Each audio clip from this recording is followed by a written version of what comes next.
প্রবাসী গো টাকায় তুমি করো মেট্রো রেল, প্রবাসীদের টাকায় করো পদ্মা সেতু, প্রবাসীদের টাকায় চালাও দেশ, সেখানে আমাদের অধিকার দাও 2%, মুক্তিযোদ্ধাদের দাও 5%, প্রতিটা মানুষকে দাও অধিকার 5% করে, আর আমাদের অধিকার দাও 2% করে। টাকা তোমার পুটকি দিয়ে ভরে দেবো, টাকা তোমার পুটকি দিয়ে ভরে দেবো। চোখ দিয়ে পানি আসে যখন আমাদেরকে সর্বনিম্ন স্থানে রাখা হয়। কথাগুলো বলতে অনেক কষ্ট হইতেছে। যখন আমরা 4-5 বছর করে বিদেশ থেকে বাড়ি যাই, এয়ারপোর্টে গেলে আমাদের স্বর্ণ নাই, এয়ারপোর্টে গেলে আমাদের বারানপত্র নাই, জিনিসপত্র নাই, হারায় যায়। তার তার বিরুদ্ধে কি আইনগতভাবে ব্যবস্থা নিয়েছেন জানাবেন আমাদের। আর এখন আমাদের কাছে ভিক্ষা চান, রেমিটেন্ট আর পাঠাবে না প্রবাসীরা। প্রবাসীদের কি বলদ পাইছেন? তারা কি মূর্খ? তারা কিছু বোঝে না কাদের টাকায় দেশ চলে। তো সর্বশেষ একটা কথাই বলতে চাই, যখন আমাদেরকে ভিআইপি গেট দিয়ে এয়ারপোর্টে তখন বের করবেন, ভিআইপি সম্মান আমাদেরকে দিবেন, আর হচ্ছে গিয়া আমাদেরকে সব সময় সর্বোত্তম জায়গায় রাখবেন, কারণ আমাদের টাকায় দেশ চলে, আমাদের টাকায় সব হয় দেশে।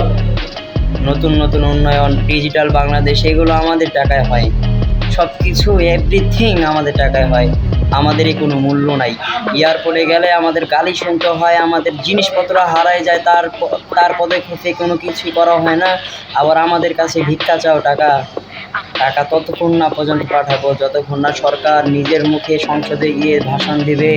প্রবাসীদের বিদেশ থেকে আসলে তাদেরকে ভিআইপি গেট দিয়ে বের করতে হবে, তাদেরকে উচ্চ মাধ্যমিক সম্মান দেওয়া হবে, তাহলে আমরা রেমিটেন্ট পাঠাবো, তাহলে আমরা ব্যাংকে টাকা ছাড়বো প্রত্যেকটা প্রবাসী।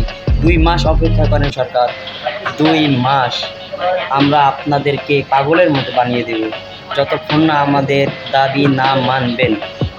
আর যারা যারা আমাদের সাথে একমত, দয়া করে কেউ এখনও টাকা পাঠাবেন না ব্যাংকে, তারা আমাদের পরিবার থেকে বিচ্ছিন্ন করে রেখেছে। আমরা বিকাশে হুন্ডিতে টাকা পাঠাবো দেখে সিমের নেট বন্ধ করে ওয়াইফাই ছাড়ছে, এই জন্য জানি আমরা ব্যাংকে টাকা ছাড়তে চাই। সিম বন্ধ থাকলে হুন্ডি এবং কি আপনার বিকাশে টাকা পাঠানো যায় না, এই জন্য সিম বন্ধ রাখছে। সর্বশেষ একটা কথা বলতে চাই, যখন একটা প্রবাসী দেশে যাবে তাকে ভিআইপি গেট দিয়ে উচ্চ মাধ্যমিক সম্মান দিয়ে তাকে এয়ারপোর্ট থেকে বের করতে হবে, তাহলে প্রত্যেকটা প্রবাসী রেমিটেন্ট পাঠাবে ব্যাংকের মাধ্যমে বৈধভাবে।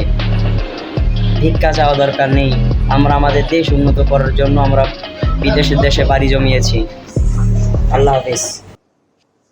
রেমিটেন্স যদি আমরা 6 মাস বাংলাদেশে না পাঠাই তাহলে সরকার পতন হয়ে যাবে।